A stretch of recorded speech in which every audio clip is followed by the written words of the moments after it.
Kailan ka ba talaga magtitino, ha, Kevin? Talaga bang wala kang pangarap sa buhay, ha? Ano, gagaya ka sa mga kabarkada mo na naliligaw ng landas, ha? Bakit hindi niyo na ako pabayaan? Hindi na ako bata. Para panghimasukan yung buhay ko. Anong sinabi mo? Wala ka talagang modo. Sa inyong magkapatid, ikaw ang pinakamatigas sa ulo. Ilang beses ko nang narinig yan. Sutil na kung sutil. Pabayaan niyo lang kasi sabi ako eh. Yan ba ang natutunan mo sa mga barkada mo? Huwag niyo na rin silang idamay. Sige, kung yan ang gusto mo. Magkanya-kanya na tayo mula ngayon. Hindi ka na namin pakikialaman pa ng tatay mo. Kasama si Kevin sa mga nakulong dahil sa nangyaring gulo sa paligan ng basketball sa barangay namin.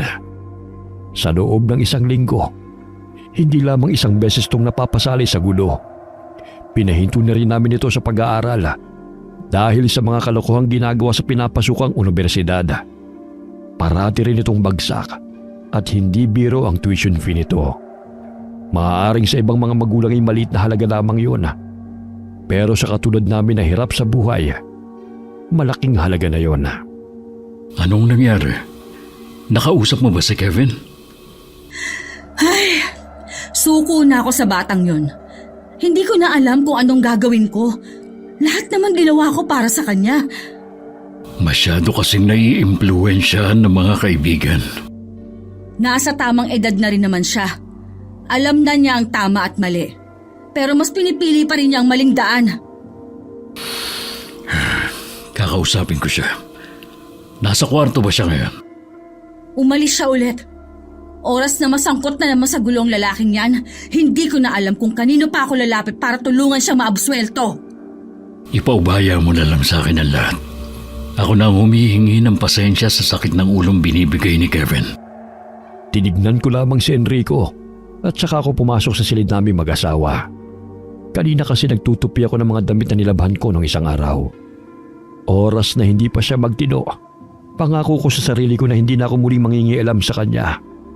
Wala na akong pakialam kung maging masama man akong ina.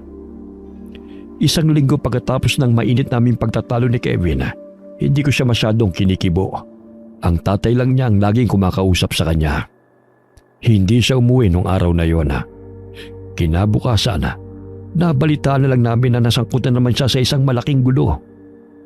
Kahit labis na nag-aalala, hindi ko na lamang yun ipinakita sa asawa ko.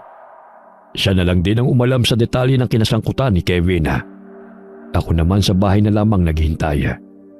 Narinig ko pa ang pagtatalo ng mag-ama nang dumating ang mga ito sa bahay.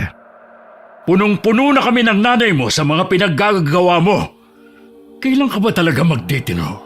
Alam mo ba kung sino ang pinerwisyo nyo ng barkada mo, ha? Sinabi ko naman sa inyo eh. Hindi kami may kagagawa ng nangyari sa kotse ng taong yun. Huwag ka nang magkaila. May mga saksi sa nangyari. Sinungaling naman yung mga yun eh. Sila ang sinungaling? O ikaw at ang barkada mo? Bakit nyo pa ba ako tinatanong? Hindi naman pala kayo maniniwala sa akin. Paano ko maniniwala sa'yo? Puro sakit na lang ng ulong inaakyat mo dito sa bahay. Sadya lang talagang minamalas ako. Walang taong malas. Ang mga hindi magagandang nangyayari sa'yo ay bunga lamang ng mga malimong desisyon sa buhay. Oo na. Ako na yung laging mali. Bakit hindi mo gayahin ang ate mo? Mulat sa pool, hindi niya kami binigyan ng sakit ng ulo ng nanay mo. Lagi namang tama sa paningin niyo si Ate Divine. Siya itong magaling sa klase, mabait na anak at masunurin. Tingin niyo sa kanya anghel, samantalang ako demonyo. Totoo naman eh. Bakit hindi mo na lang siya tularan? Ayoko maging tulad niya na buri at malungkot ang buhay. Dahil wala nang ginawa kundi ang sumunod sa inyo. Anong masama sa pagsunod sa magulang, ha? Tingnan mo nga siya. Ni minsan hindi nasungkot sa gulo. Ganun talaga kapag paborito niyong anak. Wala kayong makita na mali. Ano sinabi mo, ha? Wala ho. Tapos na po bang sermon niyo? Baka pwede na ako magpahinga. Alam mo bang nagkausap kami ng taong pinerwisyo nyo?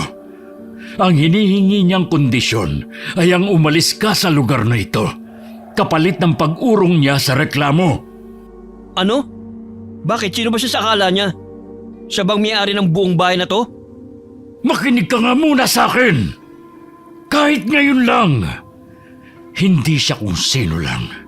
Maimpluwensyang tao siya. Kahit nagkasundo na kami, tingin ko, hindi niya palalampasin ang ginawa niyo. Pwes hindi ako alis dito. Hindi rin ako natatakot sa kanya. Kevin! Bumalik ka rito! Hindi pa tayo tapos mag-usap! Tila walang narinig na nagtuloy-tuloy lamang sa pagpasok sa kwarto nito ang binata. Ni hindi man lamang sumulyap sa akin na nakatayo sa isang tabi. Naiiling na lamang na napatingin sa akin si Enrico habang nakapamewang. Lumapit naman ako para mag-usisa sa nangyaring gulo na kinasangkutan na naman ng binata. Hindi kaya nagsasabi ng totoo si Kevin? May mga saksi na nagpapatunay na grupo nga nila ang may gawa. Mabuti nga nadala sa pakiusap yung tao. Pero nagbigay siya ng kondisyon. Marami na daw siyang naririnig na reklamo sa grupo ng anak natin. Gusto niya mawala ang grupo nila sa lugar na ito. Narinig mo naman ang sinabi ni Kevin. Hindi siya aalis sa lugar na to. Tsaka kung sakali man, saan naman siya pupunta? Yun na nga din ang iniisip ko eh. May naisip ako. Pwede siya sa amin. Sa inyo? Pero... Huwag kang mag-alala. Magiging maayos siya doon. Mabait ang pamilya ko. Alam ko naman yun. Kaya lang eh... Kaya lang ano? Wala naman. Sige. Kakausapin ko si Kevin kung papayag siya. Hindi naging madaling kumbinsihin si Kevin na umuwi muna sa bayan kung saan ako lumaki at nagkaisip. Makailang ulit pa silang nagtalong mag-ama. Sa huli, hinayaan na lamang ni Enrico ang anak. Pero isang araw, hindi namin akalain na ito na rin ang magdidesisyon na umalis muna sa lugar namin. Noong araw na yon, umahangos na umuwi ang asawa ko galing sa pamamasada ng tricycle. Agad nitong hinanap si Kevin. Napansin ko na tila namumutla ito at takot na takot. Ilang sandali lang dumating na rin ang binata. Katulad ng ama, balisa rin ito. Ano bang nangyayari sa inyong dalawa? Wala po, Nay. Papasok muna ako sa kwarto ko. Ikaw, Enrico, pwede bang pakipaliwanag mo nga kung anong nangyayari? May ginawa na naman bang kalokohan si Kevin? Wala naman. Medyo kinakabahan lang ako. Yung kaibigan kasi ni Kevin, natagpo ang patay kaninang umaga. Ha? Sino ang pumatay sa kanya? Hindi ko alam eh. Pero hindi maganda ang kutob ko sa nangyari. Isang linggo na sa bahay si Kevin. Mula nang mamatay ang isa sa mga kaibigan niya, hindi na ito mapakali at tila may kinatatakutan. Hindi ko tuloy malaman kung ikatutuwa ko ba ang pagtigil nito sa bahay o lalo ko pang ikabahala. Kahit si Enrico hindi rin maiwasan na mag-alala. Kaya naman muli ko siyang kinausap tungkol sa mungkahi ko. Hindi pa man nakakausap ni Enrico ang binata. Isang balitang muling gumulat sa amin. Isa na namang kaibigan ni Kevin ang natagpuang wala ng buhay. Ang nakakabahala pa, imbis na magkaroon ng simpatya ang mga tao, tila natutuwa pa ang mga ito sa unti-unting pagkalagas ng grupo ni na Kevin. Isa sa mga nadidinig naming mag-asawa ay mabuti na rin dahil salot naman daw ang grupo sa lugar namin. Anak, hindi naman sa pinagtatabuyan ka namin ng nanay mo. Kaya lang, hindi mo maiaalis sa amin na mag-alala sa'yo. Sana naman, pumayag ka na sa kagustuhan namin ng nanay mo. Ano naman po kasing gagawin ko sa probinsya ng inay? Ni minsan di pa kami nakakauwi ni ate doon. Magpalamig ka muna doon. May palagay kasi ako na may tao o mga taong may matinding galit sa inyo. Ayoko lang na may masamang mangyari sa'yo. Pag-iisipan ko muna, Tay. Bakit kailangan mo pang pag-isipan? Una po sa lahat, hindi naman ako sanay sa buhay probinsya eh. Naiisip ko pa nga lang ang magiging buhay ko doon. Para mamamatay na ako sa pagkainip. Baka sakaling tumino ka kung malalayo ka sa mga barkada mo na wala namang buting na idudulot sa'yo. Haya na naman kayo eh. Barkada ko na naman ang nakita nyo. Totoo naman eh. Kaya huwag ka na mag-isip pa. Sa ayaw at sa gusto mo. uuwi ka sa probinsya ng nanay mo. Napangiti naman ako sa huling tinura ng asawa ko. Sa kauna-unahang pagkakataon kasi, noon lamang siya gumamit ng ganong tono kay Kevin. Ang binata naman ay napakamot na lamang sa ulo. Dahil may sariling pamilya na naman si Divina, nagpasya kami na samahan na muna si Kevin sa probinsya. Matagal na rin kasing hinihiling ng nanay ko na umuwi ako sa amin. May edad na kasi ito at marahil ay gusto rin ako makasama sa huling sandali pa ng buhay niya.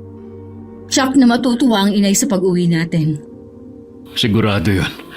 May 1 taon na yata nung huling dinalaw mo siya eh. Oo, nakukonsensya na nga ako na hindi man lang siya madalas na madalaw. Kapag nando na tayo, saka ka bumawi. Ganun na nga ang gagawin ko. Sana, kapag nandun na tayo, magbago-bago na rin si Kevin. Wala akong ibang hiling kundi ang bagay na yan. Bago ang araw ng pag-uwi namin sa probinsya, lumipat na sa bahay si Divina at ang pamilya niya. Pansamantala na sila munang tatao doon habang wala kami.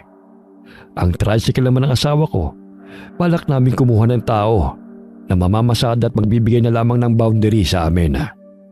Hindi naman maipinta ang mukha ni Kevin dahil wala itong magawa sa naging desisyon naming mag-asawa. Ang atin ito'y naiintindihan kami at natutuwa pa nga ito na makakalayo na ang kapatid sa mga barkada nito. Dumating ang araw ng pag-alis namin. Muntik pa nga kaming maiwan ng bus dahil tanghali nang bumangon si Kevin. Pagkatapos ng mahabang biyahe, narating na rin namin ang liblib na baryo ng Hermosa. Mainit naman kaming tinanggap ni Inay at ng iba pa naming kamag-anak. Hindi ko rin mapigilan na mapaluha nang makita at mayakap ang nanay ko. Ay, sa wakas umuwi ka na rin dito sa atin. Gabi-gabi kong ipinagdarasal ang sandaling ito. Pasensya na po kung ngayon lang ako nakauwi. Siya nga po pala, si Kevin, ang bunso namin. Kay gwapong bata. Kumusta ka, iho? Ayos naman po, Lola. Siguradong nagugutom na kayo. Pumasok muna kayo at magpapakuha lang ako ng buko para may mainom kayo. Meron pa ako diyang suman. Tamang-tama sa pagdating ninyo. Kami lamang ang pumasok sa loob ng bahay. Ang inay ay tumuloy naman sa bahay ni Kuya Jopet para mag-utos na kumuha ng buko na nasa likod bahay lang naman. Nang makapasok kami sa bahay, napansin ko kagad na wala pa ring pagbabago sa ayos. Bagamat luma na halos sa mga kasangkapan, napanatili naman ang kaayusan at kalinisan ng paligid. Bakit Hermosa ang pangalan ng maliit na baryo na ito? Wala naman akong nakikita maganda. Puro bahay kubong na daanan natin, malalaking puno at mga bundok. Paano ako tatagal sa lugar na to? Kapag nagtagal-tagal, malalaman mo rin kung bakit Hermosa ang pangalan ng baryo na to. Para sa akin, ang baryo ng inay mo ang pinakamagandang lugar na napuntahan ko. Para sa inyo maganda ang lugar na to, pero para sa akin hindi. At sobrang boring ang mga tanawin dito. Sakto namang papasok na noon si Inay at narinig niya ang mga sinambit ni Kevin. Umiti lamang ito at hindi man lamang nainis. Parang si Enrico pang nahihiya sa inaasal ng binata. Halina kayo sa kusina. Magmerienda muna kayo para makapagpahinga na kayo. Nasaan po ang kwarto ko sa bahay na ito? Gusto ko na sana magpahinga. Ayoko pong magmerienda. Ganun ba, iho? Sige, magpahinga ka na muna. Sasamahan na kita sa kwarto mo dito. Buong maghapon na hindi lumabas si Kevin. Hindi na rin namin siya nakasama sa pananghalian. Si Enrico naman nung matapos makakain, nagpaalam na iidlip muna. Dinalaw ko naman ang mga kamag-anak namin doon at ibinigay na rin ang mga munting pasalubong namin sa kanila. Tuwang-tuwa naman sila at sandali rin ako nakipagkwentuhan. Nang makauwi ng bahay, naabutan ko ang inay na naggagansilyo. Mula nung bata pa kami, yun na talagang libangan ito kapag tapos na ang mga gawain sa bahay. Anak, mukhang hindi maganda ang tabas ng dila ni Kevin. Ako na po ang humihingi ng dispensa, Nay, sa inasal niya. Hindi naman ako nagagalit sa kanya. Alam ko naman kasi na iba ang kapaligiran ng kanyang kinalakihan. Hindi rin po kasi maganda ang impluwensya ng mga barkada niya sa kanya eh. Sana lang wala siyang makaaway sa lugar na to dahil sa ugali niya. Ginusto ko rin po kasi na mapauwi siya dito. Baka sakaling magbago-bago. Huwag kang mag-alala. Siguradong babaguhin siya ng Hermosa. Para hindi maging kabagot-bagot kay Kevin ang pagtigil sa baryo namin, naisipan nitong maglibot-libot muna. Nagbilin lamang ako na huwag siyang lalayo dahil hindi pa niya kabisado ang buong lugar. Tumango lamang ito sa amin ng kanyang ama. Sumaludo pa nga bago tumalikod at naglakad palayo. Niyayaya nga pala ako ng kapatid mo ng mga aso bukas. Kayo lang ba dalawa? May mga kasama pa kami ng mga pinsan nyo. Mukhang mapapasubo ako bukas ah. Basta mag-iingat ka at huwag kang lalayo kay kuya ha. Hindi ka naman sanay mga aso eh. Mabuti nga yun, habang nandito ako matuto kong mangaso. Kakaibang karanasan din to. At pwede kong ipagyabang sa mga kumpare ko kapag nakauwi na tayo sa atin. Ikaw talaga. Oo nga pala. Mahigit 1 linggo na tayong nandito. Wala pa rin pagbabago kay Kevin. Masyado pa namang maaga para paghanapan natin siya ng pagbabago. Bigyan pa natin siya ng panahon para masanay sa bago niyang kapaligiran. Sa bagay nga tama ka. Tsaka ako yung may gusto na umuwi siya dito. Tapos ako naman ang naiinip ka agad. Wala pang 1 buwan noon nang makatanggap kami ng reklamo sa pinsan ko tungkol kay Kevin. Nito, nahuli niya mismo na tinuturuan ng binatang anak nitong minor de edad na manigarilyo. Agad namang pinagsabihan ng asawa ko ang binata. Pero patawa-tawa lamang ito na lalong ikinagalit ni Enrico. Talaga bang hindi ka na magtitino, ha? Hanggang dito ba naman? Bibigyan mo ako ng kahihiyan? Sino ba kasi may sabi sa inyo na gusto kong tumira dito? Hindi ka na nag-iisip? Sa tingin mo kaya kung hindi ka namin nilayo sa lugar natin, buhay ka pa kaya? Ang sabi ng Ate Divina mo, 3 na sa mga kaibigan mo namamatay. Sa tingin mo, nagkataon lang ang lahat? Mayroong tao na gusto na kayong mawala. Itong tandaan mo, Kevin. Oras na hindi ka magtino, pauuwiin kita sa atin at bahala ka na sa buhay mo. Ako naman talaga ang bahala sa buhay ko eh. Masyado nyo lang kasi akong pinangihimasukan. Yan ba ang tingin mo sa pagmamalasakit namin sa'yo? Masyado ka namin pinanghihimasukan? Kung nagtitino ka, hindi ka namin kailangan pampangaralan. Ang layo talaga ng ugali mo sa kapatid mo. Hay, napasok na naman si ate rito. Ang mabait at masunurin kong kapatid. Bow. Tama na yung pagtatalo nyo. Hindi sanay ang mga taga rito sa ganyang pagtatalo. Nakakahiya sa mga kapitbahay. Itong si tatay eh. Malit na bagay lang pinalalaki pa. Kung saan na nakarating ang usapan. Sa susunod, Kevin, kung gusto mong magyosi, ikaw na lang. Huwag ka naman damay pa ng ibang tao. Akala mo naman eh, nakagawa na ako ng krimen kung pagalitan niya ako. Diyan na nga kayo. Tignan mo yan. Bastos talaga. Hindi ko alam kung saan tayo nagkulang sa pagpapalaki sa kanya. Hindi tayo nagkulang. Lalo ka na. Sadya lang siguro na ganun na ang ugali niya. Pasensya ka na. Lagi ka na lang naiipit sa mga ginagawa niya. Baka kapag hindi pa siya nagbago, pauuwiin ko na lang siya sa atin. Halos araw-araw nagtatalo ang mag-ama. Mas matindi ang kanilang pagtatalo ngayon kumpara nung hindi pa kami umuwi ng Hermosa. Araw-araw ding umuwi ng lasing si Kevin. Ako na nahihiya kay inay na tahimik lamang na nagmamasid sa nangyayari. Pasensya na po kayo, Nay, ha? Ganyan na po talaga si Kevin kahit nun pa. Huwag lang sana siyang makahanap ng katapat niya rito, Renata. Alam mo namang hindi basta-basta ang mga tao rito sa Hermosa. Wala naman po sigurong magsasalbahe kay Kevin, lalo't alam ng mga taga rito na anak ko siya. Huwag kang pakampante, anak. Marami na rin naman dayo sa lugar natin eh. Yung iba, galing pang malalayong lugar at isla. Hindi ko na nga po alam ang gagawin ko. Naaawa na rin ako kay Enrico.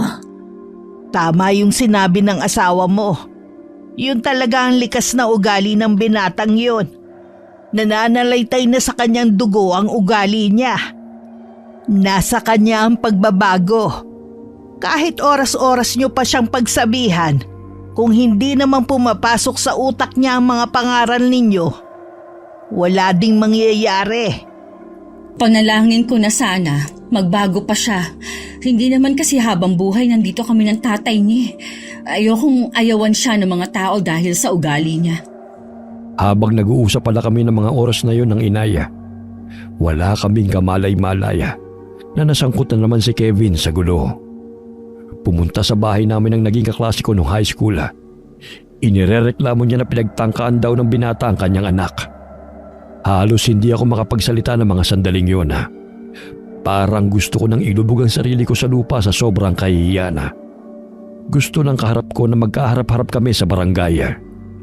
Dahil sa matinding galit, hindi na namin hinintay na kusang umuwi si Kevin ng bahay. Sinundo na ito ng ama sa bahay ng kaibigan. Naabutan pa niyang nagiinom ito. Kulang na lang nakalad ka rin ni Enrico ang anak. Pagdating sa bahay, hindi na nakapagpigil ang asawa ko at nasaktan niya ang anak.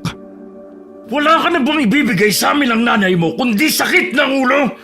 Dito ka pa talaga nagkakalat! Hindi mo na binigyan ng kahihiyan ng inay mo. Mag-impake ka. Ngayon mismo, aalis ka. Baka kapag hindi ako nakapagpigil, kung ano lang ang magawa ko sa'yo. Malandi naman kasi yung babaeng yun. Akala mo kung sinong mainhin na probinsyana. Tumahimik ka na! Huwag mo nang dagdagan ng mga kasinungalingan mo para maituwid ang baliko mong pag-iisip. Ganyan naman kayo palagi eh. Ibang taong pinaniniwalaan nyo kaysa sa sarili nyong anak. Kung makakapamili lang sana ako ng magulang, hindi kayong pipiliin ko. Tinanong mo ba kami kung gusto ka naming maging anak? Ha? Kung pwede lang sanang mamili ng anak noon, sana hindi ikaw ang anak namin ngayon. Ganun naman pala eh. Huwag niyong hihingin na respetuhin ko kayo. Hindi ko na kayo igagalang bilang mga magulang ko. Saan ka na naman pupunta? Kinakausap pa kita! Leche! Paalis na nga yung tao eh. Gusto mo pang pigilan? Magsama-sama kayo rito. Mga talunan! Enrico, hayaan mo na lang siya. Namumula ka na sa galit. Baka kung mapano ka pa. Renata, pwede ba ikuha mo ako ng tubig? Nahihirapan akong huminga. Yan na nga bang sinasabi ko eh. Teka, kukuha lang ako ng tubig. Enrico! Enrico! Diyos ko po! Gumising ka! Inay! Tulong! Si Enrico nawala ng malay! Ano nangyari? Ba't ka sumisigaw? Enrico! Bigla na lang po siyang bumagsak at nawala ng malay. Dali na po natin siya sa ospital. Teka, tatawagin ko lang ang pinsan mong si Noki. Mabuti na lamang hindi pa nakakalis si Noki para mamasada ng tricycle. Agad naming naisakay si Enrico sa tricycle sa tulong na rin ng mga kapitbahay. Habang patungong ospital, panayang dasal ko sa isip na sana hindi maging malala ang lagay ng asawa ko. Pagkatapos ng mahigit kalahating oras, narating na rin namin ang ospital. Agad naman siyang inasikaso ng doktor at nurse. Naging kainip-inip ang bawat sandali. Mabuti na lamang hindi ako iniwan ni Noki. Ilang sandali pa, lumabas na rin ang doktor. Sinabi nitong nagkaroon ng mild stroke si Enrico. Kailangan muna itong obserbahan ng ilang araw pa. Umuwi lang ako sandali para kumuha ng ilang gamit. Naabutan ko pang inay na naghihintay sa akin. Kumusta na si Enrico, Renata? Maayos na ba ang lagay niya? Kailangan pa po siyang obserbahan. Pero kanina po nagkamalay siya. Sabi ng mga kapitbahay natin kanina, narinig daw nila ang matinding pagtatalo ng mag-ama. Yun ba ang dahilan kung bakit tinatake si Enrico? Ganun na nga po. Yun po ang unang beses na nagalit ng matindi si Enrico. Umuwi nga ang anak mo kanina. at binanggit kong nasa ospital ang kanyang ama. Ni hindi man lang nagbigay ng reaksyon kahit magtanong. Wala talaga siyang pakialam sa tatay niya. Mali yata na inuwi niyo siya dito sa atin eh. Gusto ko lang naman po siyang mapabuti. Yung mailayo sa mga kaibigan niyang masamang impluwensya sa kanya. Mabuti nga ang intensyon mo, pero hindi naman niya yun nakikita. Sarili lang niyang iniisip niya. Ayoko po muna siyang isipin. Kaya po ako umuwi para kumuha ng damit. Baka po magtagal pa kami sa ospital. 5 araw kaming nagtagal sa ospital. Nang makauwi kami, inabutan pa namin si Kevin sa bahay. Bumakas naman kahit papano ang pag-aalala nito sa ama. Lumapit pa ito sa amin at inalalayan si Enrico na maupo. Okay na po ba kayo? Pasensya na po pala, tay. Hindi kita nadalaw sa ospital. Ayos lang. Sanay naman akong wala kang pakialam sa akin. Hindi naman po sa ganun, tay. Nag-aalala naman po ako sa inyo eh. Kaso, nahihiya ako sa inyo ni nanay. Sana naman, huwag mo nang bibigyan ng sama ng loob ang ama mo. Bawal na bawal sa kanya ang magalit. Opo, nay. Sinabi naman po ni Lolang naging dahilan kung bakit inataking itay. Mabuti pa, samahan mo muna ang itay mo sa kwarto. Maghahanda lang ako ng pagkain niya. Agad namang tumalima si Kevin. Inalalayan niya ang ama papasok sa kwarto. Ako naman nagpunta sa kusina. Tinignan ko kung anong meron doon na hindi pwede kay Enrico. Nilista ko na rin ang mga bawal na pagkain at kung ano lang ang pwede sa kanya. Laking pasasalamat ko dahil meron kaming taniman ng gulay sa likod nitong bahay. Hindi ko na kailangan pang mamili ng mga gulay sa palengke dahil sa pananim namin, nakatitiyak pa kaming sariwa ito. Nagluluto ko nang dumating naman ng inay galing sa bukid. Renata, nakita mo ba yung mga prutas at gulay sa balkonahe? Opo, Nay. Ikakalakal niyo po ba yun? Naku, hindi. Galing yun sa mga kamag-anak natin. Binigay nang malaman nilang na-stroke ang asawa mo. Talaga po? Ay, ang bait talaga nila sa atin. Pasensya na daw kung hindi sila nakadalaw sa ospital. Ayos lang po yun. Naiintindihan ko naman po na abala sila ngayon. Lalo't anihan na. Pasensya na kayo, Nay ha. Ilang araw akong hindi nakatulong sa inyo sa bukid. Wala yun, Iha. Alagaan mo na lang ang asawa mo. Mas kailangan ka niya. May isa pa pala akong sasabihin sa'yo. Ano po yon, Nay? Nandito kanina yung dati mong kaklase. Yung nagrereklamo kay Kevin. Nabalitaan daw niya ang nangyari. Mukhang naaawa sa inyo. Iuurong na lang daw niya ang reklamo. Salamat naman po. Alam ko po na mahirap para sa kanya na iurong ang reklamo. Kaya alam po, isa po yun sa iniisip ni Enrico. Sabihin mo sa asawa mo, ipanatag na kamo ang kalooban niya. Hindi na kamo sasampahan ng kaso ang anak niya. Ang labis na natuwa sa balita ay si Kevin. Alam kong nag-aalala rin ito kung sakaling matuloy ang reklamo. Tiyak kasi na hindi magpapareglo ang pamilya ng dati kong kaklase. Nung gabing yun, hindi ako makatulog. Kahit ilang araw kong puyat sa pagbabantay kay Enrico sa ospital. Laman kasi ng isip ko, kung ganong may sakit na ang asawa ko, mas lalong hindi na siya maaaring bumalik sa amin para mamasada ng tricycle. Nabuo sa isip ko na tuluyan ng manirahan sa Hermosa. Alam ko naman na mabubuhay kami rito ng simple at tahimik. Isa lamang ang inaalala ko, si Kevin. Hanap niyo raw po ako, sabi ni Lola. Oo, gusto kasi kitang kausapin. Kung tungkol po sa mga kalokohan ko rito, pasensya na po kayo, Nay. Hindi ko naman po sinasadya eh. Tapos na yon. Huwag na lang natin pag-usapan. Ang gusto kong pag-usapan ay ang tungkol sa sitwasyon natin. Ano pong tungkol doon? Ngayong hindi na pwedeng magtrabaho ang tatay mo. Malabo nang bumalik pa kami sa atin. Pero kung gusto mong umuwi sa bahay natin, hindi kita pipigilan. Total, malaki ka naman na. at kaya mo na magtrabaho, pwede ka namang makipisan sa kapatid mo. Alam niyo naman po na hindi ko makasundo ang asawa ni ate. Maikipisan pa ako sa kanila. Ang mabuti pa, ibenta na lang natin yung bahay natin sa San Simon. Alam mong yun na lang ang naiwang alaala sa tatay nyo ng mga magulang niya.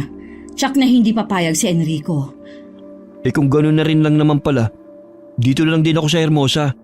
Kahit paano nakakagamayan ko na ang buhay dito. Sana naman, baguhin mo na yung ugali mo. Para din naman sa'yo ang sinasabi namin. Akala ko pa naman nagbago na kayo. Nagpahinga lang ata kayo sa paninermon sa akin eh. Kung hindi mo kayang baguhin ang ugali mo, sabi ko nga, bumalik ka na lang sa atin. Eh kung ayoko, Mapipilitan akong paalisin ka dito sa bahay. magagawa niyo ba talagang palayasin ang sarili niyong anak? Ang itay mo lang ang inaalala ko. Ako ang kausap ng doktor na gumamot sa kanya, kaya iniisip ko lang ang kalagayan niya. Alam kong nagtanim ng sama ng loob sa akin si Kevin. Nasasaktan din naman ako sa mga binitiwan kong salita sa kanya. Pero ayaw ko lang namang lumala ang kalagayan ni Enrico nang dahil sa kanya. Ilang araw ko nang napapansin na tila umiiwas sa akin ang binata. Pinagkibit balikat ko na lamang yun. Hindi kasi sa lahat ng oras, kailangan siya ang intindihin ko. Mukhang may tampuhan kayo ni Kevin Hayaan na lang po natin siya, Nay. Kailangan ko ring maging matigas para alam niya na hindi ako basta susunod sa kanya. Ayoko sanang manghimasok sa inyo.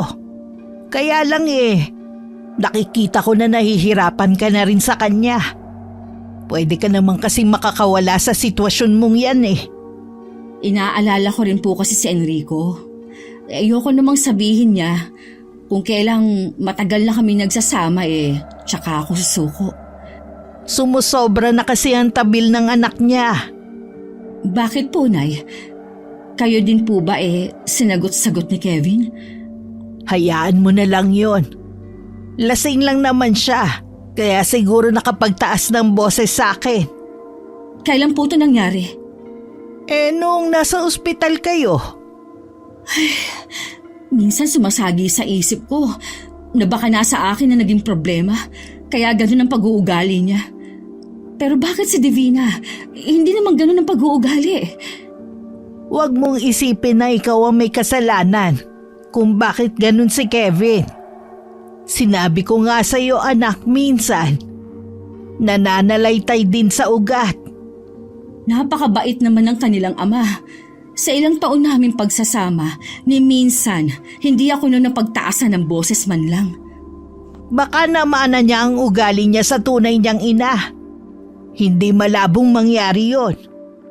Baka nga po. Wala naman po akong alam tungkol sa kanilang ina. Kung tutuusin napakaswerte nila sa'yo. Inalagaan mo sila na parang tunay mong mga anak. Wala po akong masabi kay Divina. Alam niya rin po na hindi ako ang tunay nilang ina. Si Kevin lang po ang walang alam.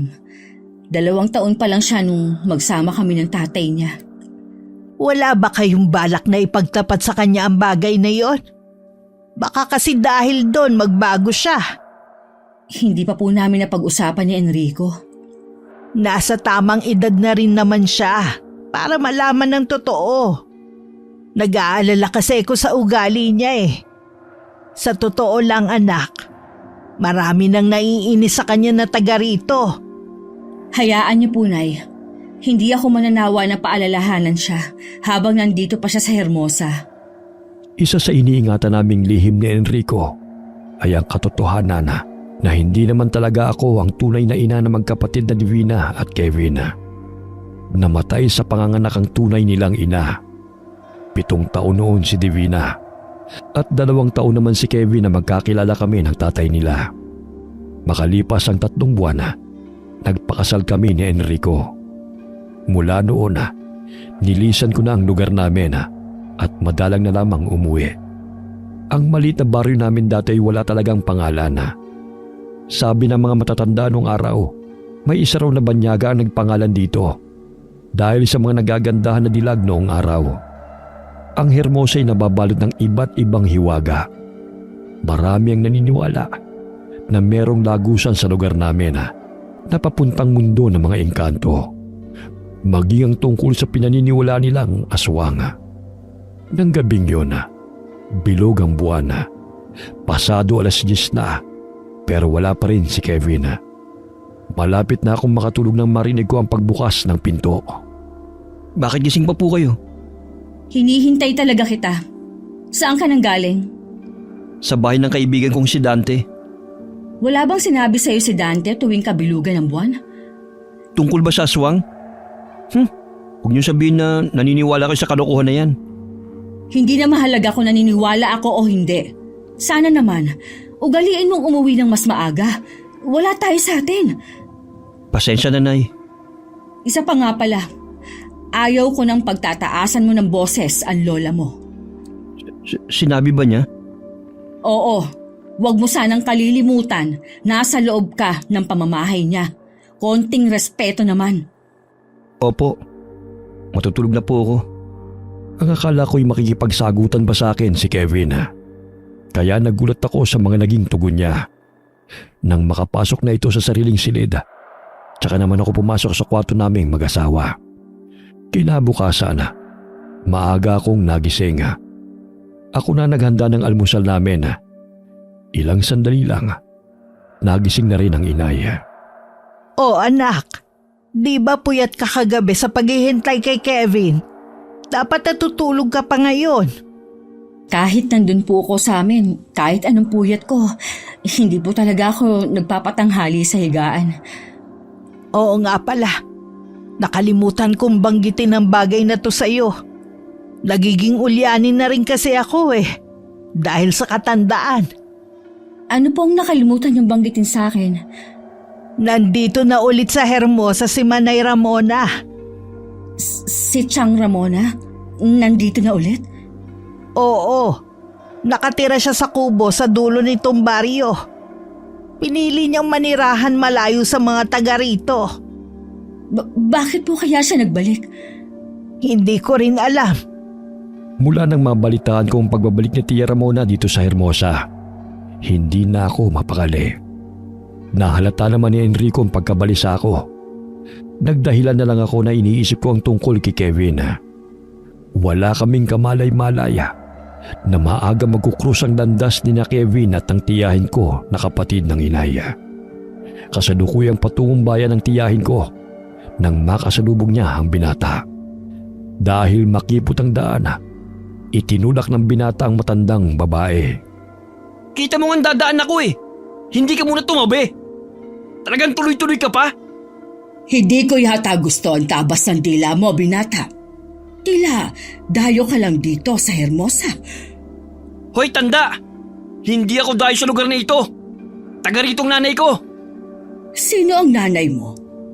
Ang pangalan niya Renata at lola ko si Ludeng. Ikaw yatang dayo sa lugar namin eh. Halos kilala ko na mga taga rito. Ikaw ngayon ko lang nakita. Ikaw pala ang anak ni Renata. Kilala mong nanay ko? Maliit lang ang baryo na to, kaya halos magkakakilala ng mga taga rito. Sa ngayon, palalampasin ko ang ginawa mo, pero sa susunod, hindi na. Kahit anak ka pa ni Renata. Nasundan na lamang ni Kevin ang tingin ng matandang babae habang naglalakad ito palayo. Nang malaman ko naman na nasa Hermosa na ang tiyahin ko, agad ko siyang pinuntahan sa kubong tinutuluyan nito. Pero makailang ulit akong tumawag, walang sumasagot. Mukhang wala ito roon. Napatingin na lamang ako sa kalangitan kasabay ng pagkunot ko ng noo. Ilang sandali pa, umuwi na lamang ako ng bahay. O ano, nagkausap ba kayo ni Manay? Wala po siya sa kubo. Baka po may pinuntahan. Ay, sa totoo lang hindi ko gusto ang pagbabalik niya. Pero anong magagawa natin? Alangan namang ipagtabuyan natin siya. Kailangan ko ring malaman kung bakit pa siya nagbalik. Pagkatapos na maraming taon. Sana mali ako nang iniisip. Baka nakarating sa kanya ang balitang bumalik ka na rito. Malalaman lang po natin ang dahilan kapag nakausap ko na siya ng harapan. Sige po, Nay. Puntahan ko lang po muna si Enrico. Dati namang kaming malapit sa isa't isa ng tiyahin kong Yona.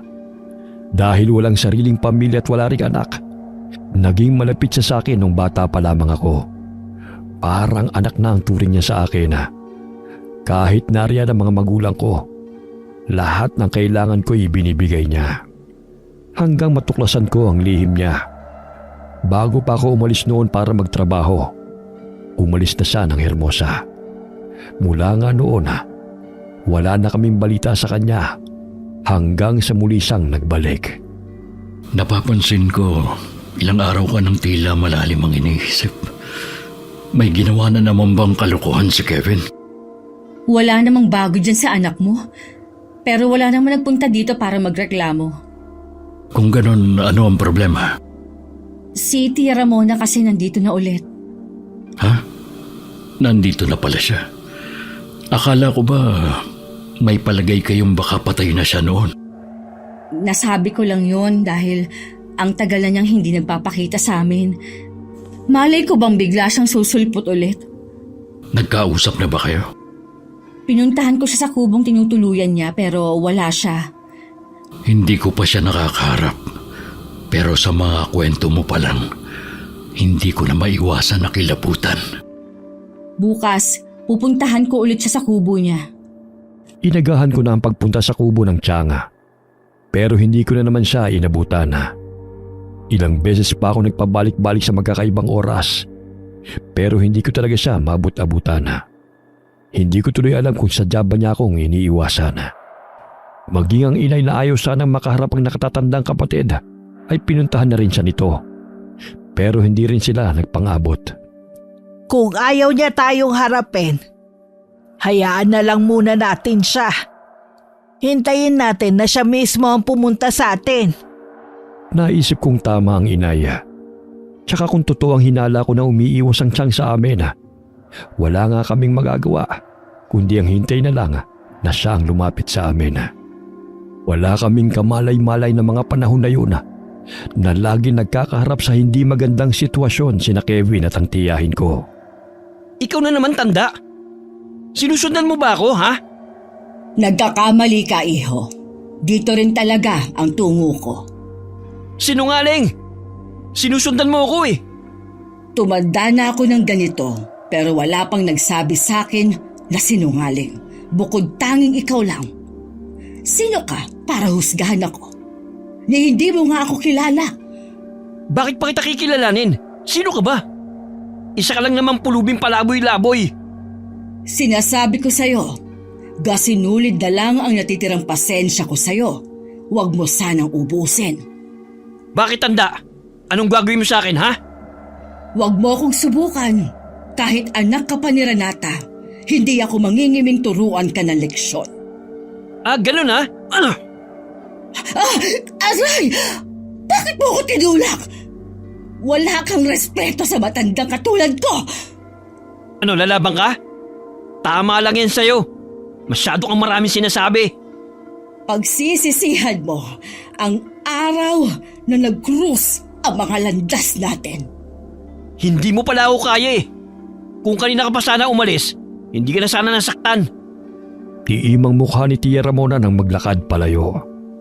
Dinig pa niya ang nakakalokong tawa ni Kevin. Ang kasama namang dalaga nito, natulala na lang at walang nagawa sa inasal ng binata. Bumakas din sa kanyang mukha ang matinding takot. Kilala kasi nito si Tia Ramona. Nais man sana nitong tulungan ng matanda. Tila itinilos na ito sa kinatatayuan dahil sa matinding takot na nararamdaman. Kasalukuyan akong nasa labas ng bahay at nagpapatuka ng mga manok nang biglang dumating si Tia Ramona. Chang, mabuti naman po dinalaw niyo kami. Pasensya ka na, Iha, kung iniiwasan ko kayo ng nanay mo. Hindi pa kasi ako handang humarap sa inyo. Bakit po kayo bumalik? Gusto ko na magpahinga, Renata. Pagod na ako. Kung hihilingin niyo ang bagay na yon, pasensya na, Chang. Hindi ko po kayo mapagbibigyan. May takot po ako sa Diyos. Hindi ko magagawang talikuran siya. Hindi ka ba naaawa sa akin, Iha? Alam niyo pong minahal ko kayo at itinuturing ng pangalawang ina. Pero sana po, maunawaan niyo rin ako. May pamilya ako. Ayoko na pati sila madamay kung sakaling pagbigyan ko ang kahilingan ninyo. Hindi na rin ako magtatagal. Umaasa pa rin ako na magbabago pa ang isip mo. Nakakaramdam man ako ng habag sa matandang tiyahin ko. Pero hindi ko naman maaaring pagbigyan ng kanyang kahilingan. Siyang may kagustuhan na malagay sa ganoong sitwasyon. Ilang beses namin siyang pinigilan ng inaya. Pero nagmatigas siya. Si Manay ba ang kausap mo? Natanaw ko kasi siya sa may bintana eh. Opo, tama nga po kayo ng hinala kung bakit siya nagbalik. Hindi ako papayag sa gusto niyang mangyari. Kasalanan naman niya kung bakit nasa ganun sitwasyon siya. Bakit kailangan ka pa niyang idamay? Nananahimik ka kasama ng pamilya mo. Bakit kailangan niyang guluhin ang pananahimik mo? Hindi ko pa rin po maiwasan na maawa kay Chang. Nag-iisip pa rin po ako kung paano ko siya matutulungan. Ang pamilya namin ay isa sa mga orihinal na nanirahan sa Hermosa. Sa kabila ng simpleng pamumuhay namin, kasundo naman namin ang mga tao. May ilan pa rin sa kanilang nakakaalam sa lihim ng aming pamilya. Mula sa mababagsik na mangkukulam ang aming mga ninuno. Pero si Chang Ramon na lamang ang nagpatuloy sa pamilya namin na aralin ang karunungang itim na minana pa niya sa mga magulang nila ng inay. Nang tuloy na siyang nagpasakop sa kadiliman, ninais na rin niyang yakapin ang pagiging aswang para mas lalo siyang magtaglay ng pambihirang kapangyarihan. Kapalit naman doon ay ang paglayo ng mga kapamilya namin sa kanya at maging ang mga tao sa Hermosa. Kaya doon nagdesisyon ang Chang Ramona na umalis at magpakalayo-layo. Kinausap din ng inay ang kanyang manay tungkol sa hinihingi nito sa akin. Gusto mo rin naman palang ipamana ang karunungang itim at pagiging aswang mo. Eh bakit hindi ka nag-asawa at nag-anak? Magiging tapat ako sa iyo, Ludeng. Natakot ako noon sa karma. Iniisip ko na baka pamilya ko ang magsakripisyo sa mga ginawa ko. Kaya ba ginugulo mo si Renata ngayon? Wala ka bang ibang mapili na handang tanggapin ang pamana mo? Tanging si Renata lamang ang karapat dapat na magtaglay ng aking pamana. Wala nang iba. Pues hindi ako papayag. Natitiyak kong ganun din ang anak ko. Kaya kung ako sa'yo, bumalik ka na lang kung saan ka nang galing. Kaya nga ako bumalik dito. Huwag mong kalilimutan na dito ako ipinanganak at nagkaisip. Binabalaan kita, Manay. Tigilan mo si Renata. Huwag mo siyang itulad sa'yo. Ano bang inaayawan ninyong mag-ina? Isang karangalan na ipamana ko sa anak mo ang aking kaalaman. Ayaw nga ni Renata. Hindi ganyang buhay ang gusto niya. Yung nagtatago sa dilim. Kung magsalita ka, parang hindi mo ako kapatid. Baka nakakalimutan mo, mas matanda ako sa'yo. Pasensya ka na kung hindi mo nagustuhan ng tono ng pananalita ko. Mabuti pa umalis ka na. Marami pa akong gagawin. Manay, teka lang. Oo nga pala. Pagsabihan mo ang apo mo. Hindi ko gusto ang tabas sa dila niya. Hindi yata naturuan ng magandang asal. Nagkaharap na kayo ni Kevin? Ilang beses na kami nagkasalubong. Ako na lang ang humihingi ng dispensa sa kagaspangan ng ugali niya. Medyo kakaiba lang kasi ang pag-uugali ng batang yun eh. Nang hindi na nagsalita si Tia Ramona, umalis na noon ang inaya. Mula namang galing siya sa kubo ng kapatid, hindi mawala-wala ang kaba sa dibdib niya. Idagdag pa ang nalaman tungkol kay Kevin. Nagkataon na wala kami ng araw na yun. Kailangan kasi namin bumalik sa ospital para sa check-up ni Enrico. Tumating naman si Kevin na mainit ang ulo at hindi yun napansin ng inaya. Iho, Pwede ba kitang makausap? Tungkol po saan?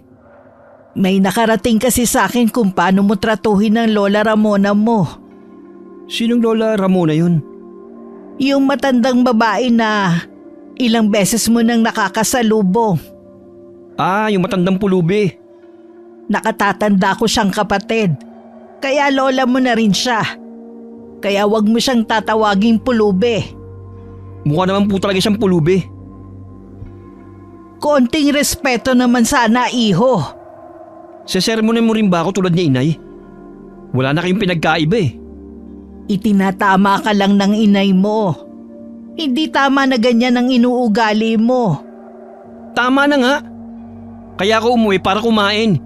Hindi para makinig sa sermon mo. Talagang bastos kang bata ka, ha? Baka nakakalimutan mo.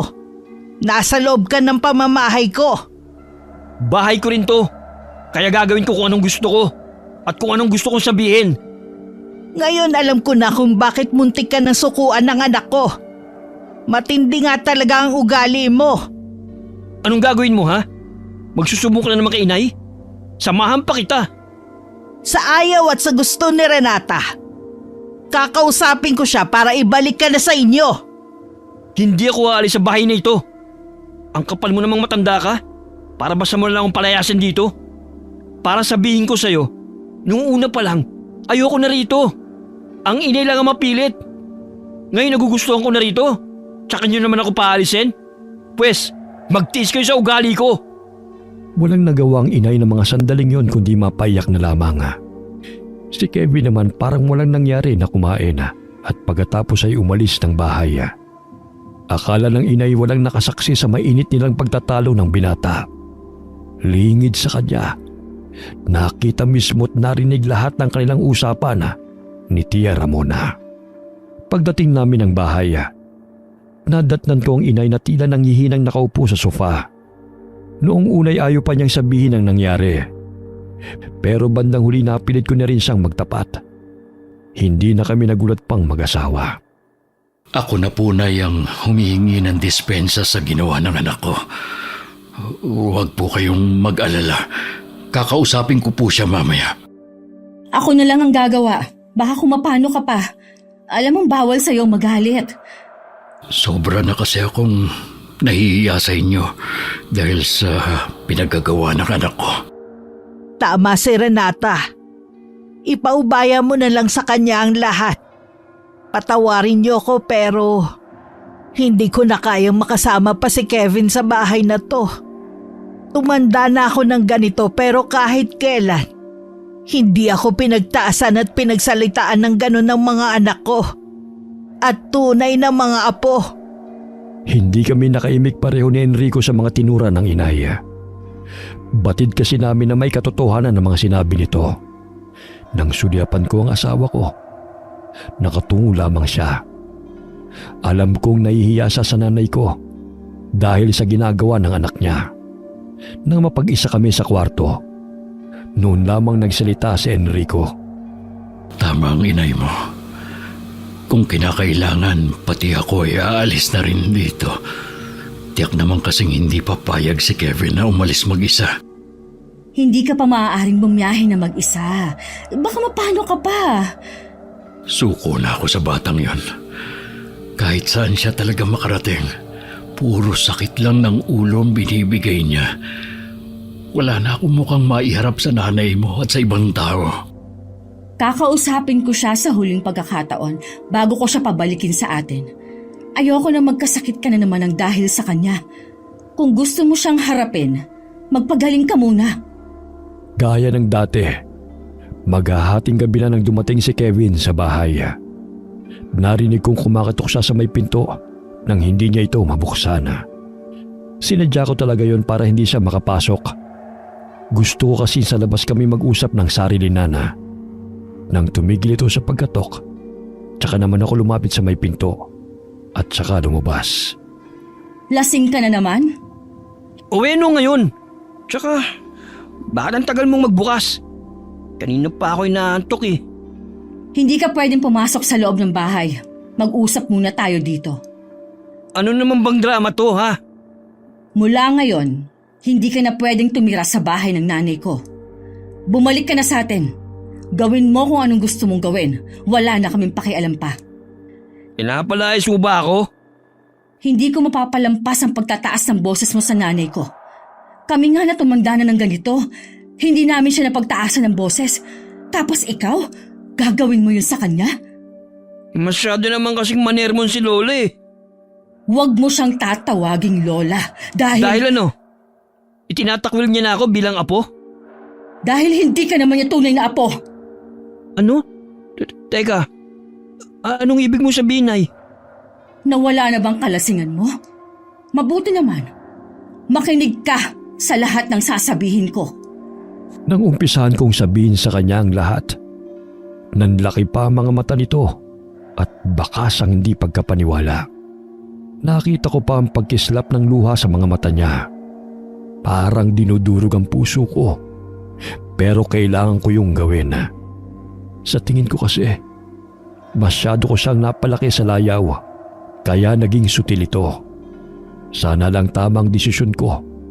Nahayaan na itong mamuhay mag-isa na wala sa aming pangangalaga. Hindi ko na rin siya pinapasok sa loob ng bahay. Kahit makailang ulit itong kumakatok at tumatawag. Kinabukasan, masakit ang ulo ko at namamagari ng mga mata dahil sa walang tigil kong pag-iyak kagabi. Huwag kang makonsensya. Tama lang ang ginawa mo. May karapatan kayong paalisin siya rito. Wala naman talaga siyang karapatan. Huwag mo sanang isipin na hindi ko siya minahal at itinuring na anak sa ilang taon nating pagsasama. Alam ko naman na minahal mo ang dalawa kong anak. Masigit sa pagmamahal mo sa sarili mo. Nasaksihan ko naman yun. Sadya lang talagang matigas ang ulo ni Kevin. Sinabi ko na rin ang katotohanan na hindi ako ang tunay nilang ina ng ate niya. Pati pala yun sinabi mo sa kanya. Patawarin mo ko. Hindi ko na kasi napigilan ang sarili ko. Masyado akong nasaktan sa ginawa niya sa inay. Hindi mo kailangang humingi ng kapatawaran. Ang dami mo nang isinakripisyo para sa amin. Kahit hindi magsalita si Enrico, alam kong nasaktan siya dahil sa ginawa kong pagsabi ng katotohanan kay Kevin. Nadala na rin kasi ako ng emosyon ko. At marahil galit na matagal nang kinikimkim ng dibdib ko. Kahit wala na si Kevin sa bahay namin, nakikibalita pa rin kami sa nangyayari dito. Nalaman namin na hindi ito umalis ng Hermosa. Nakikitira ito sa bahay ng isang kaibigan at pumasok ng trabaho sa isang poultry farm. Isang gabi habang nasa harapan kami ng hapunan, narinig namin ang malakas na boses ni Kevin sa labas ng bahay. Mukhang lasing ito. Lumabas ako kasunod ang inay. Hindi ko alam na susunod din pala si Enrico. Kahit sinabihan ko na wag nang lumabas. Lumabas kayo dyan! Harapin niyo ako! Huwag kang manggulo dito! Hindi ka ba nahihiya sa mga kapitbahay? Bakit ako mahihiya? Dapat nga kayong mahiya eh. Pagkatapos niyo akong palayasin na parang hayop. Umuwi ka na, Kevin. Tsaka na lang tayo mag-usap kapag hindi ka nalasing. Bigyan mo naman ng respeto ang inay mo at ang lola luding mo. Ano ka mo, Tay? Inay at Lola? Hindi ko naman kadugo yung mga yan eh. Kaya nga pinalayas nila ako sa bahay na yan. Dahil sobra ng ginagawa mo, hindi mo na sila ginalang. Oo na. Imbis na akong kampiyan nyo, bang tao pa talaga? Kung ayaw mong itakwil din kita bilang anak ko, aalis ka ngayon din. Sa tingin mo natatakot ako, ha? Di itakwil mo. Wala akong pakialam. Magsama-sama kayo. Akmang susugurin ni Enrico ang anak nang pigilan ko siya. Kitang-kita rin ang pamumula ng kanyang mukha at pagkuyom ng mga kamao. Hinagod-hagod ko ang kanyang likod para pakalmahin. Si Kevin naman ay patawa-tawa pa nang umalis. Pasuray-suray itong naglakad palayo. Habang nasa daan, hindi nito akalain na makakasulubong ang tiyahin ko. Dito niya ibinunto ng galit sa amin. Buwisit kang matanda ka. Isa pang malas. Sa dami ng pwede kong makasalubong, ikaw pa talaga? Ikaw ang malas sa mga kasama mo. Lahat ng lumalabas sa bibig mo ang siyang lumalarawan kung anong klase kang tao. Tumigil kang matanda ka! Kung ayaw mo masaktan! Subukan mo! Halimaw! Halimaw! Tulong! Tulungan niyo ako! Sige, iho. Tumakbo ka hanggang gusto mo. Hindi mo rin ako matatakasan. Masusundan kita kahit saan ka magpunta. Nangangatog sa takot na umuwi sa bahay ng kaibigan niya si Kevin. Hindi rin ito makausap ng maayos. Basta ang naging bukang bibig nito ay ang matandang babae. Ilang araw at gabi nang balisa si Kevin. Buong gabi lamang itong gising ayon sa kaibigan. Kaya napilitan na itong sabihin sa amin ang nangyayari sa binata. Sinundo namin si Enrico sa bahay ng kaibigan niya. Tahimik lamang siya hanggang makauwi kami sa bahay. Kevin, Tay! Totoo nga talagang halimaw! Isang halimaw yung matandang babae! Yung kapatid ni Lola Luding! hanggang ngayon ba gumagamit ka pa rin ng ipinagbabawal na gamot, ha? Maniwala po kayo, Tay! Nagsasabi ako ng totoo! Halimaw ang kapatid ni Lola Luding! Ang mabuti pa, magpahinga ka na lang. Basta, Tay! Huwag niyong hayaan na makapasok ang halimaw na yun dito, ah! Oo, anak. Walang makakapasok na kahit na sino dito. Halata sa mga mata ng binatang ilang araw na hindi pagkakatulog. Maliban sa nangingitim ang ilalim ng mga mata nito, namumula na rin yun. Hindi umalis si Enrico sa tabi ng anak hanggat hindi ito nakakatulog. Kami naman ng inay nag-usap sa may kusina. May palagay ako na nagsasabi ng totoo si Kevin. Tingin ko nakita niya si Manay na nagpalit ng anyo. Nakukonsensya tuloy ako sa ginawang pagpapaalis kay Kevin dito sa bahay. Paano kung lumala ang kalagayan niya? Huwag ka mag-isip ng masama. Baka tinakot lang ni Manay si Kevin. Sobra naman kasi ang bunganga niya eh. Hindi ko lang po maiwasan na hindi talaga mag-alala. Kilala naman po natin si Tia Ramona. Maiksi ang pasensya niya at mapaghiganti rin siya. Paano kung gantihan niya si Kevin? Hindi naman niya siguro gagawin yun. Alam niyang anak mo ang binatang yan. Hindi niya pangangahasan na saktan siya. Sana nga po, Nay. Nang gabing yun, habang mahimbing kaming natutulog, isang itim na pusang nakapasok sa aming bahay. Dumiretso yun sa kwarto ni Kevin.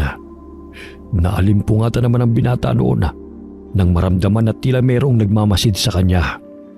Napasiksik siya bigla sa ulunan ng kanyang higaan habang nanginginig sa takot. Nang humakbang palapit sa kanyang pusang itim, isang malakas na sigaw ang pinakawalan niya. Doon kami nagising lahat at napatakbo sa kwarto niya. Naabutan pa namin ang pusang itim na tumalon sa nakaawang na bintana. Huminahon ka. Wala nang pusa. Nay! Yung mata ng pusa! Nanilisik habang nakatingin sa akin! Baka naghahanap lang ng pagkain yung pusa na yon at dito pumasok sa bahay. May palagay ako na hindi yung pangkaraniwang pusa lang. Walang pusa na ganun kung tumitig. Huwag ka kasing mag-iisip ng mga kababalaghan, anak. Tinatakot mo lang ang sarili mo. Totoo talaga nakikita ko, Tay. May gustong manakit sa akin. Likha lamang yan ng malikot mong imahinasyon. Mahiga ka na. Sasamahan na kita hanggang makatulog ka ulit. Opo, Tay. Huwag kayong aalis kahit tulog na ako, ah. Iniwan na muna namin silang mag-ama. Buong gabi na hindi kami nakatulog. Ilang oras na lang naman ay mag-uumaga na. Minabuti kong magtimpla na lamang ng kape para sa aming tatlo. Dinalhan ko si Enrico sa kwarto. Gising pa ng mga sandaling yun ang binata, nakatingin lamang ito sa kawalan. Binalikan ko na lamang ang inay sa may kusina. Kapag nagliwanag, pupuntahan ko si Manay sa kanyang kubo. Gusto kong makatiyak na wala nga siyang kinalaman sa nangyayari kay Kevin. Sasamahan ko na po kayo, Nay. Wag na, Iha. Alagaan mo na lang ang mag-ama mo rito. Sa tingin mo kaya, Nay, mali bang bumalik ako dito? Noon pa pinananabikan ko na ang pag-uwi mo rito sa atin. Kaya wag mong iisipin na mali ang pagdating mo. Sobrang namimiss ko na rin po kasi kayo, kaya ako umuwi. Gusto ko rin kayo makasama. Ganon din ako, Iha. Huwag ka na masyadong mag-alala. Maaayos din ito. Hindi pa man lumiliwanag ang paligid. Umalis na ang inay papunta sa kubo ni Tia Ramona. Ayaw na kasi nitong mag-aksaya ng panahon na. Gusto na nitong malaman kung may kinalaman nga ba ang kapatid sa nangyayari kay Kevin. Ayon kay Inaya, pagdating sa kubo, hindi pa man siya kumakatok ay bumukas na ang pinto ng kubo. Napakadilim sa loob noon at kakaibang kilabot ang bigla na lamang daw gumapang sa kanya.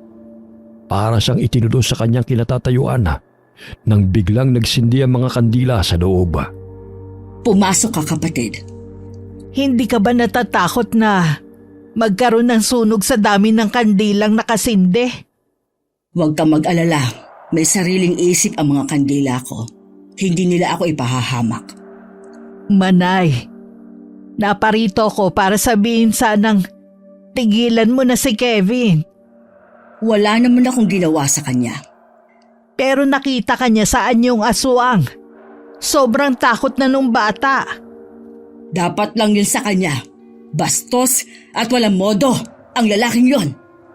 Nakikiusap ako sa iyo. Pabayaan mo na lang si Kevin. Ano ba ang gusto mong gawin ko para mapawi ang galit mo? Wala ka nang magagawa pa. Sa mga oras na ito, unti-unti nang tumatalab ang kulam ko. Nagawa mong kulamin ng binatang yon? Manay, talaga bang wala ka ng takot kahit konti sa Diyos? Gusto ko lang turuan ng leksyon ang lalaking yon. Hindi ko nagustuhan kung paano niya kayo sagot-sagutin. Hayaan mo na lang si Renata sa pagdidisiplina sa anak niya. Kaya huwag ka nang mangialam pa, Manay.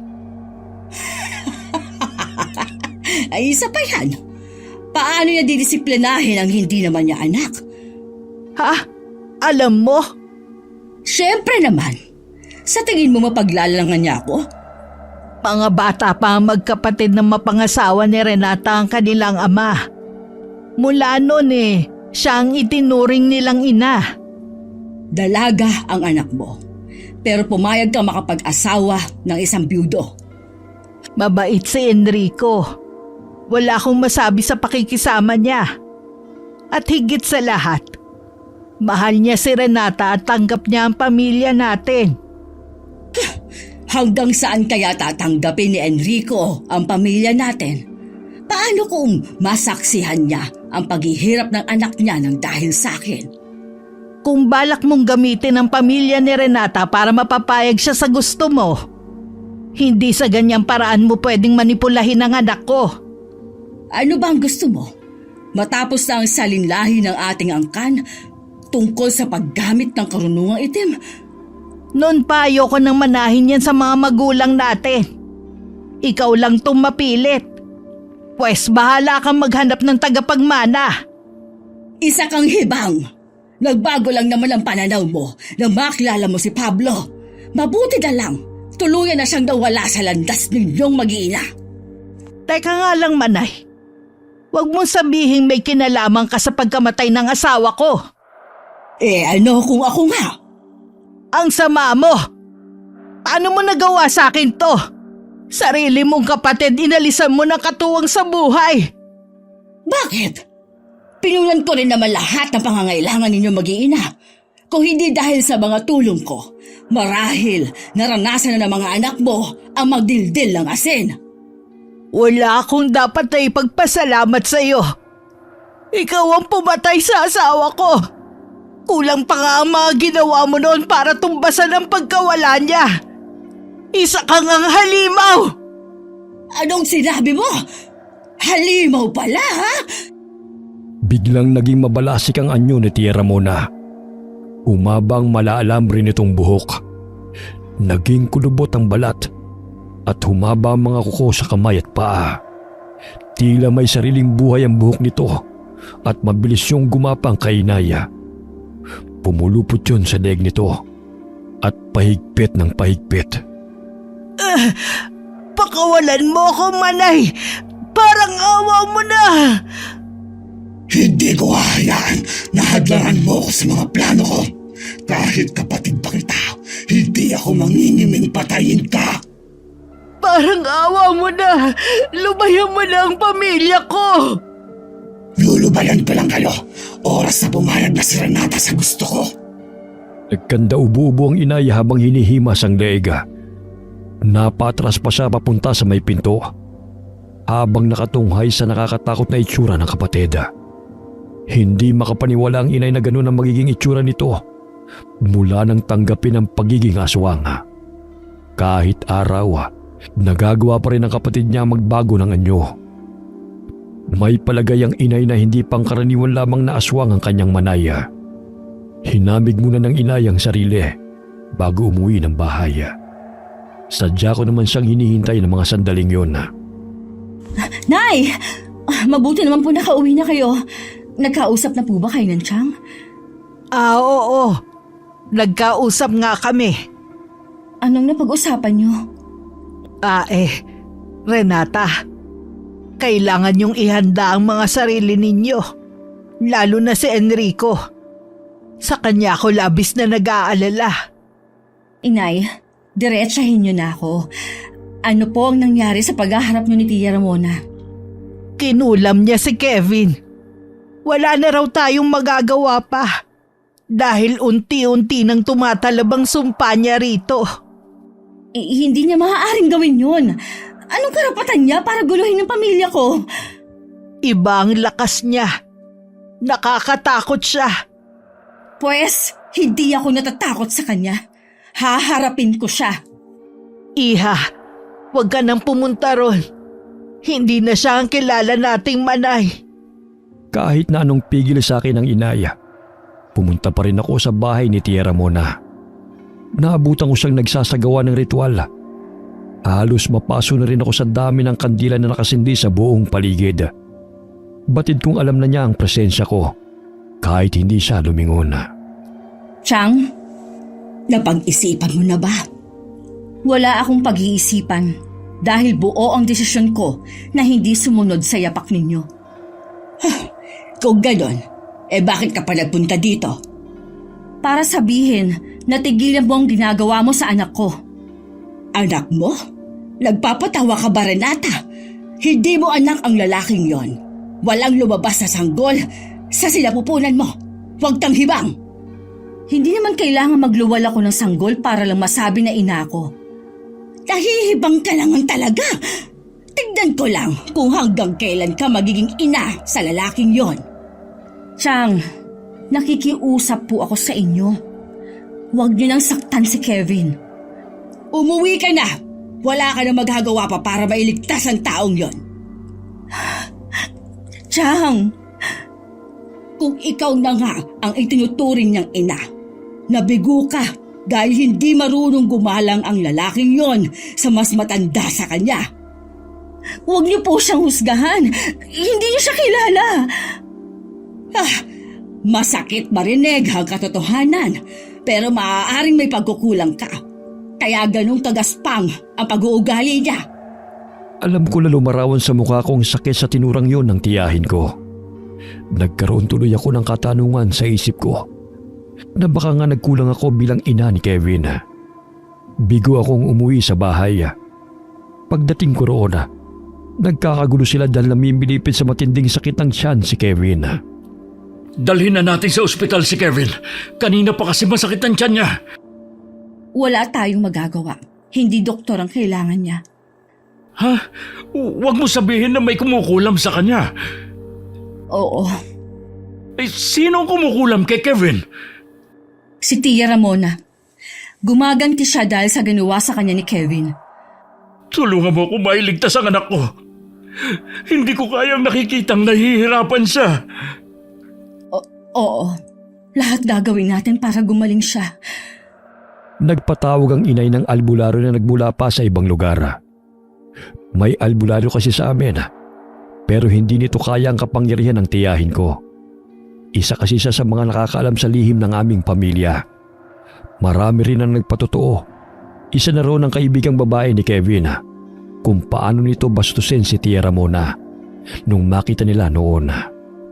Matindi pala ang mga ginawa ni Kevin na kalapastanganan kay Manay. Pero hindi pa rin sapat para kulamin niya si Kevin. Hindi na dapat siya bumalik pa. Wala na tayong magagawa sa bagay na yan. Walang sino man ang maaaring pumigil sa kanya para magbalik dito sa atin. Wala na yata akong pagpipilian kundi sundin ang kagustuhan ni Chang. Kung gusto kong maligtas si Kevin. Nawawala na kasi kami ng pag-asa ni Enrico. Ilang albularyo na ang tumingin sa kanya. Pero hanggang ngayon, hindi pa rin siya gumagaling. Bakit kailangan ikaw ang magdusa at magsakripisyo? Anak, patawarin mo ko. Pero hindi ako makakapayag sa pinaplano mo.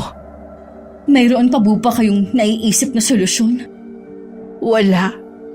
Pero ayokong isakripisyo mo ang sarili mo sa taong hindi mo naman kaano-ano. Hindi ka nga magawang respetuhin eh. Lalo kong naguluhan sa dapat kong gawin.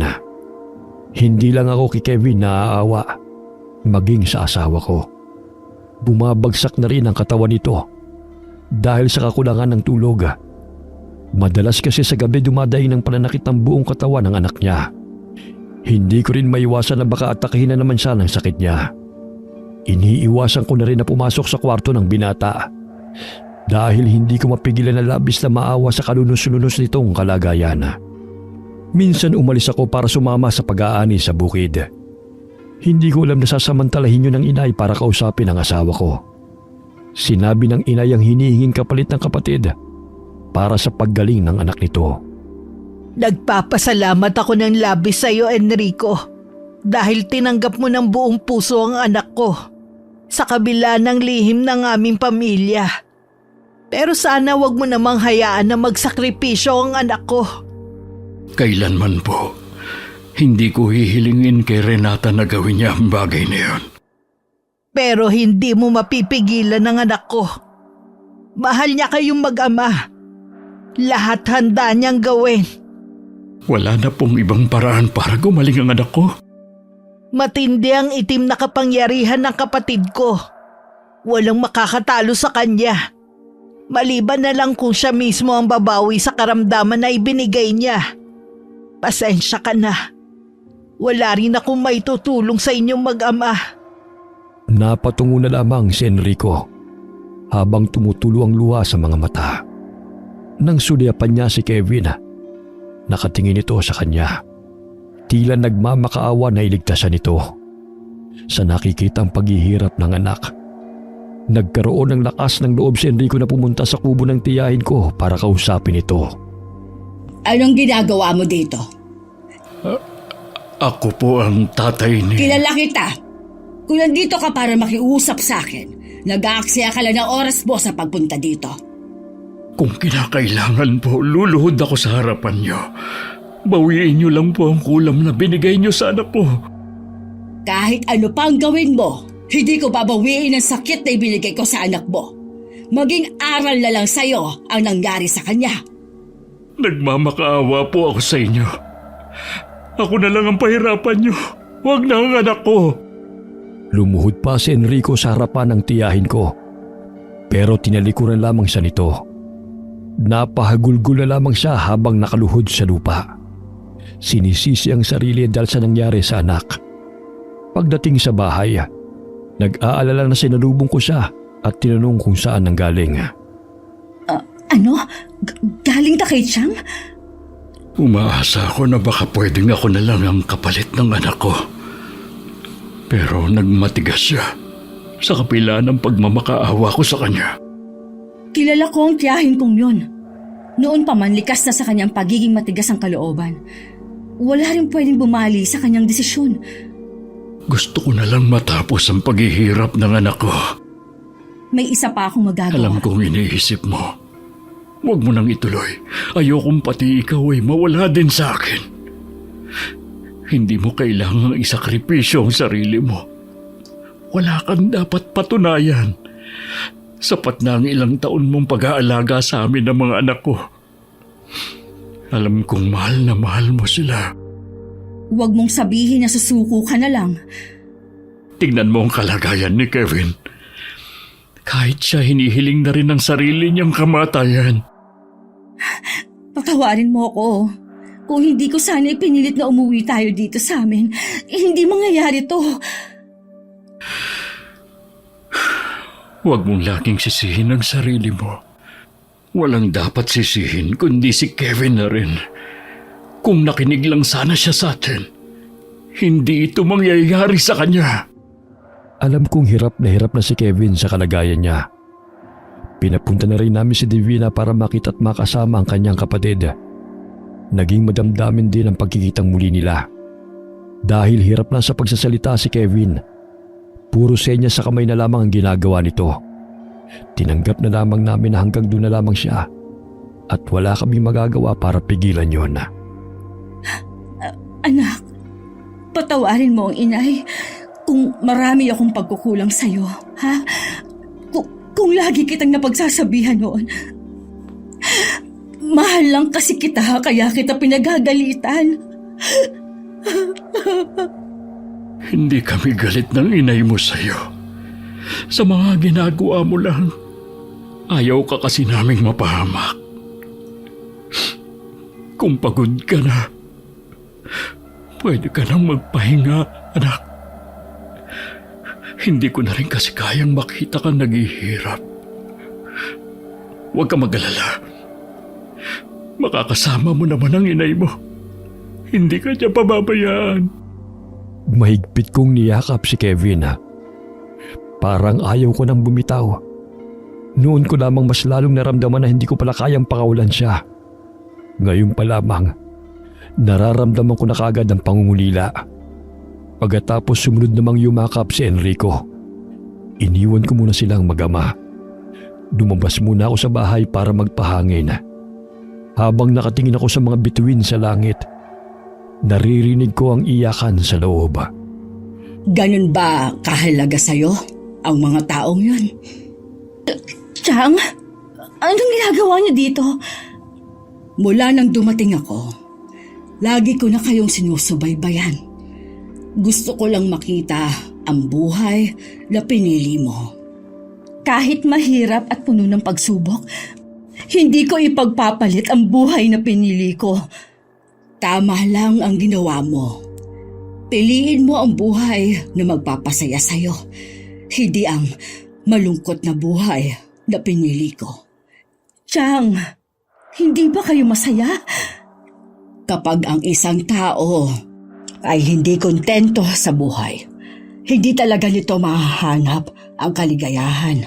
Katulad ko, kung saan-saan ko hinahanap ang magpapasaya sa akin, ayun pala, nandito lang pala.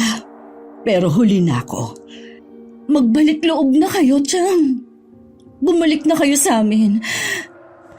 Namimiss ko na yung Chang na mapagmahal at malambing sa aming magkakapatid, lalo na sa akin. Hindi mo na ako kailangan. Wala nang may kailangan pa sa akin. Hindi po totoo yan. Marami ang nangangailangan sa inyo. Maraming naghihintay sa inyo. Huwag niyo po sanang ilayo ang sarili ninyo sa amin. Patawarin mo ako, Renata. Hindi ko sinasadyang saktan ang pamilya mo. Nang umalis ang Chang, nasundan ko na lamang siya ng tingin.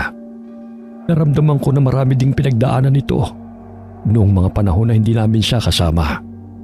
Nang gabing yun, nawala na ng malay si Kevin. Nanatili rin kaming gising at nakabantay sa kanya. Umaasa pa rin ako na sana mayroong himalang mangyari.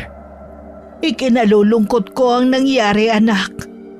Hindi man lang ako nabigyan ng pagkakataon na makilala pa ng lubusan si Kevin. Alam ko po na nahihirapan din kayo sa sitwasyon natin at naaawa kay Kevin. Sino ba naman ang hindi naaawa sa batang yun? Kahit ang daming kalokohan sa katawan. Isang himala na lang talaga makakapagligtas sa kanya. Nasa labas kami ng silid ng inaya nang marinig namin ang malakas na paghagulgol ng mag-ama. Ilang sandali pa, tinatawag na ako ni Enrico.